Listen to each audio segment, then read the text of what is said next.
Good morning, all of you. I am Sadhna Kumari from Mahatma Gandhi शिक्षा संस्थान दरभंगा। वर्ग तृतीय, विषय संस्कृत।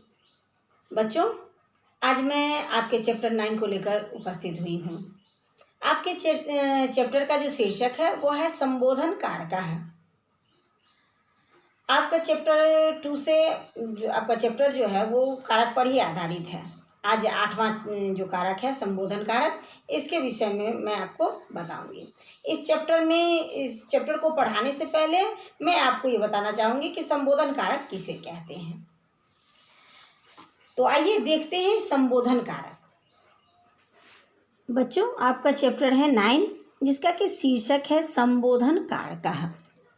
आपके चैप्टर को पढ़ाने से पहले मैं आपको इसका शीर्षक जो है संबोधन कारक, इसके विषय में बताना चाहती हूँ। पहले आपको इस जो शीर्षक है उसके विषय में तो पता चले कि संबोधन कारक किसे कहते हैं। इसके शीर्षक को बताने के बाद, संबोधन कारक के विषय में जानकारी देने के बाद मैं इस चैप्टर को पढ़कर आपको बताऊँगी। तो पहले आइए देखते हैं संबोधन कारक किसे कहते हैं।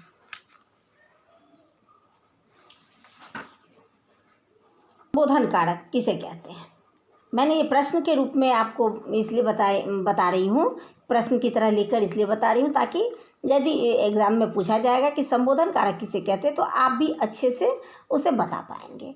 आप अपनी कॉपी में इसे लिख लीजिएगा और याद कीजिएगा कि संबोधन कारक किसे कहते हैं। संबोधन कारक किसी को बुलाने या पुकारने के लिए संबोधन का प्रयोग होता है। जब हम किसी को बुलाते हैं या पुकारते हैं तो कुछ न कुछ संबोधन करते हैं, जैसे हे कहते हैं, अरे कहते हैं, कुछ भी कह के उसको संबोधित करते हैं अपनी तरफ आकर्षित करने के लिए, जिससे कि उसको पता चले कि हमें को बुला रहा है। तो संबोधन का प्रयोग होता है। संबोधन के चिन्ह क्या हैं? हे है, वो है, अरे हैं और आदि। इस तरह से बहुत ऐसे शब्द हैं जिसके माध्यम से हम किसी को अपनी तरफ आकर्षित करते हैं, बुलाते हैं। जैसे कैसे हम बुलाते हैं? जैसे कहते हैं हे अमित त्वं कुत्र गच्छसि। जैसे हम किसी को बुलाएंगे, कहेंगे हे अमित तुम कहाँ जा रहे हो। पहले तो उसको अपनी तरफ बुलाएंगे, उसको अपनी तरफ से आकर्षित करेंगे कि मैं उसको बुलाकर पूछ रहा हूँ कि तुम कहाँ जा रहे हो। तो यह हे अमित जो है वो संबोधन हो गया। फिर उसको हम पूछते हैं कि तुम कहाँ जा रहे हो।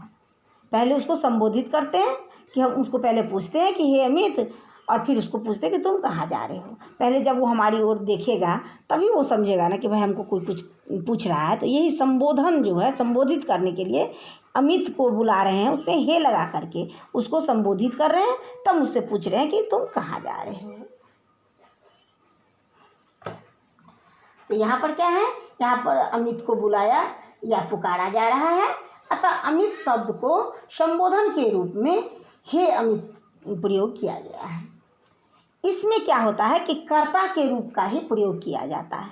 कर्ता का जो चिन्ह रूप होता है, जैसे बालकः बालको बालका होता है, तो इसी तरह संबोधन का भी रूप वही होता है। जैसे पहले सिर्फ उसमें संबोधन का जो है हे है वो लगाकर किया जाता है, हे बालक, हे बालको, हे बालका।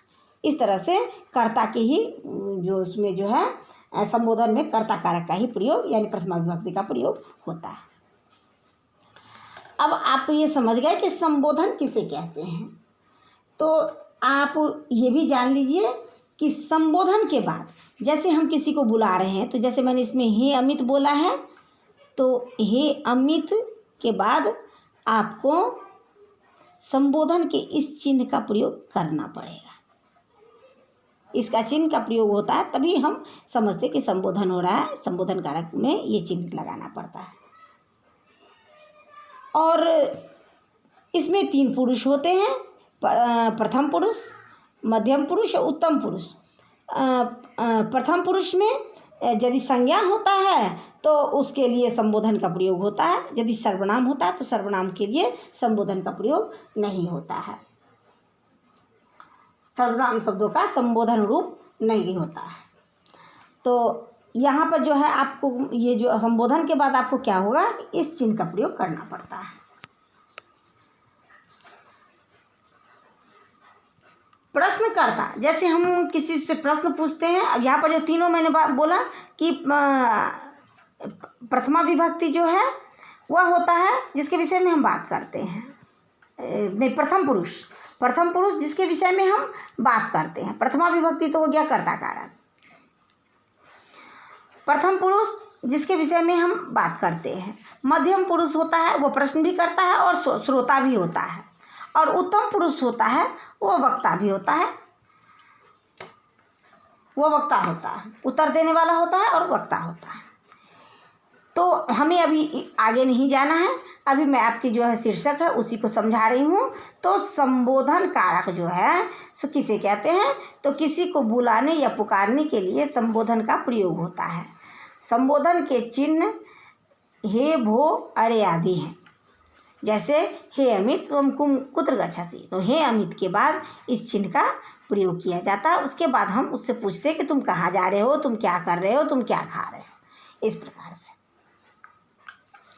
तो अभी मैंने आपको संबोधन कारक के विषय में बताया। आप सभी बच्चे ध्यान से, जो आपका शीर्षक है, चूँकि आप अभी छोटे क्लास में हैं, तो यदि मैं आपको बहुत अधिक बता दूंगी तो आप अचानक से इतना बताने पर आप नहीं समझ पाएंगे। इसलिए अभी आपको सिर्फ संबोधन कारक किसे कहते हैं, सिर्फ आपको ये समझना है कि संबोधन कारक किसे कहते हैं।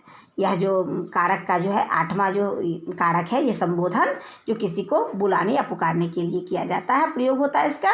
और उसका चिन्ह जो है हे, भो, अरे है। और इसके जैसे हम पुकार लेते हैं हे अमित, हे गीता, तो इसके बाद इस चिन्ह का प्रयोग होता है।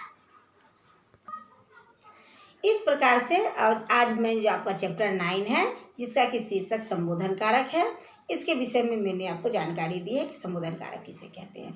आप सभी बच्चे भी इसे अपनी कॉपी में लिखकर याद कर लेंगे। आगे की जानकारी जो आपका चैप्टर है उसे लेकर मैं फिर उपस्थित होंगे। तब तक के लिए धन्यवाद।